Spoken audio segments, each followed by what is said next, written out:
When we hit a new low or hit, quote, rock bottom, we often find ourselves asking, how in the world did I get here?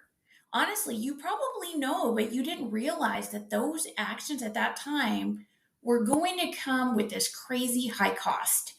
Today is going to be an extremely uncomfortable day for me. It's confession day. You're going to hear about a new low for me and what I'm going to do about it. Are you ready to shift your mindset and tap into the opportunities that are waiting for you right now? Me too. Let's go.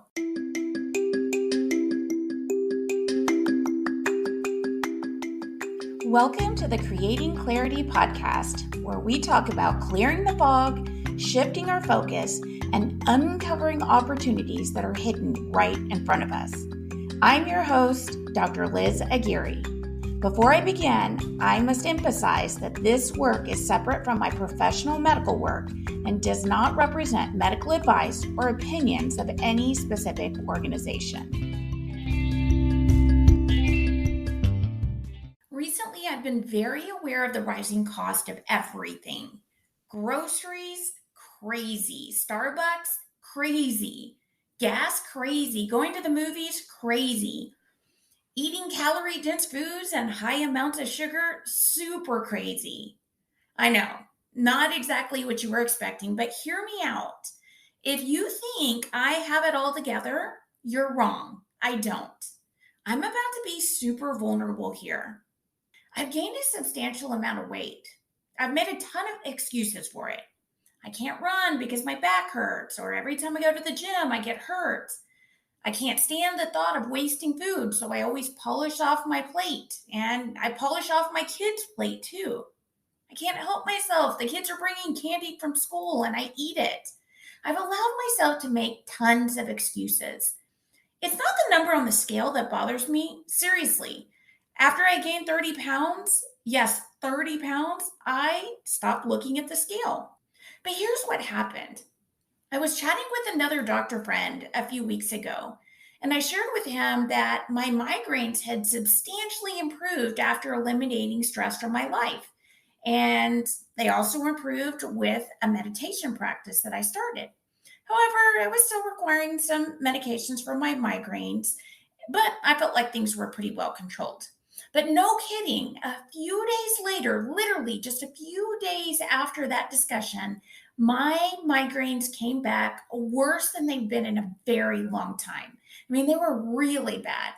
I even had to take a sick day from work, and I've been flirting with the idea of taking more days because this kind of lingering headache has been bothering me.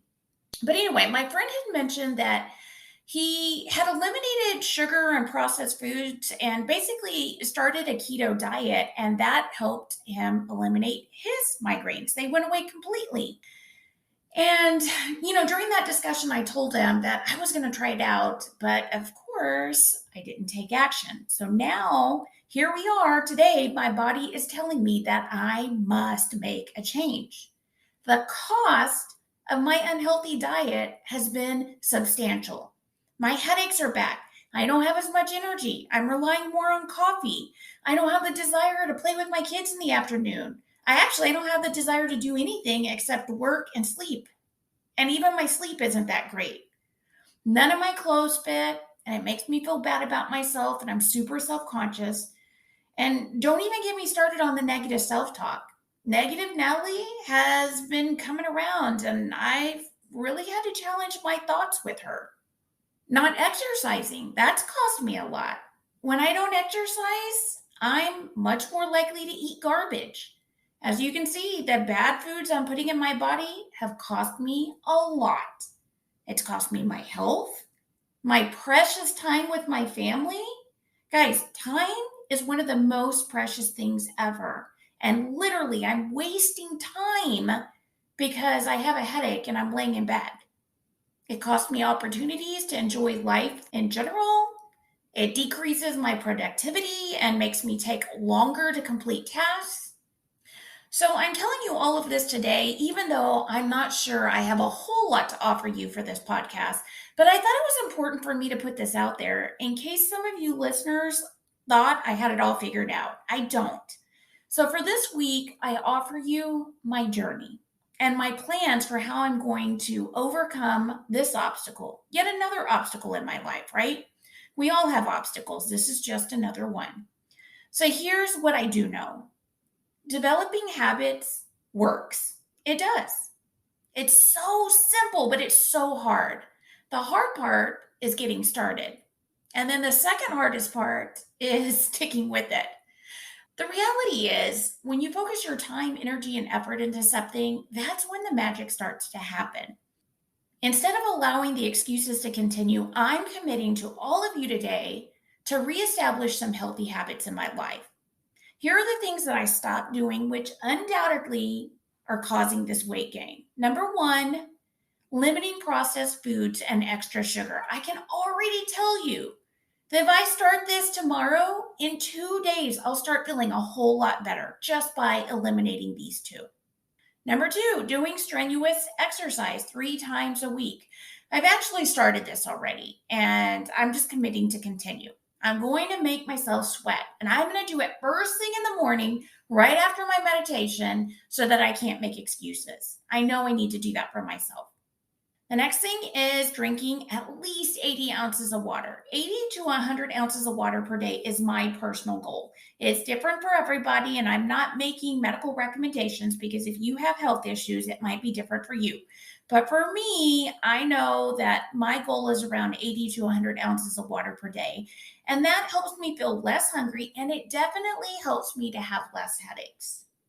And the last thing is not eating after 6 p.m. There's no need for it, especially since I have dinner and then my bedtime is at 9 o'clock or thereabouts. So there's no need to eat after 6 p.m. The truth is that my weight has spiraled out of control because I've put my time, energy, and focus in other areas of my life and not on my health. That's okay, it happens. I don't believe in perfect balance. I believe that we're constantly striving for balance. And when one area of my life is feeling completely neglected, then I figure out how to make it a priority. So let's think about it. What are you going to do? I hope that my story is giving you some clarity too. I didn't confess all these uncomfortable things for nothing. I'm telling you so that you can wake up and decide to make change too. What are you struggling with? What was previously going pretty good, but now you're finding that it's not going so great? For me, it was my weight. For you, it could be work, a relationship, time with your kids. I don't really think I need to go into a list of all the things it could be because guess what? You know exactly what it is that you've been neglecting. So today, at the time of this recording, it's April 27th, 2002. I'll let you know how it's going in about a month. I'll circle back and I'll have another podcast. And at that point, we'll talk about accountability because I'm holding myself accountable. It also helps if you have an accountability partner. So I'm going to have my husband hold me accountable and I'm going to phone a friend to make sure that I have that accountability and someone holding me to what I say. That will also be the date that you check in for whatever it is that you came up with that you need to prioritize in your life a month from now. You can actually be doing the same thing a month from now, and you will see that it will continue to cause unhappiness in your life. And actually, it can continue to spiral in a downward direction until you reach a new low, just like me. But I am pleading with you to actually not do that and instead decide today what it is that you need to prioritize. And you can decide to do that today, like me. Decide that you will make that change. I really do hope that you'll join me for this journey. I'll see you next week.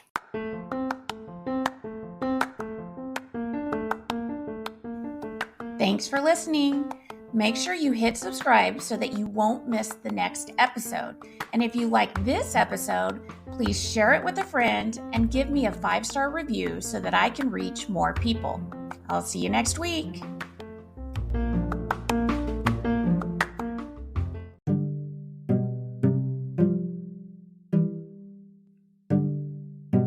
Disclaimer. Disclaimer. The views and opinions shared here are for information and educational purposes only. They do not serve as a medical or professional advice. They do not represent any academic, medical, or professional institution or organization. If you found this helpful, don't forget to leave a 5-star review. Thank you.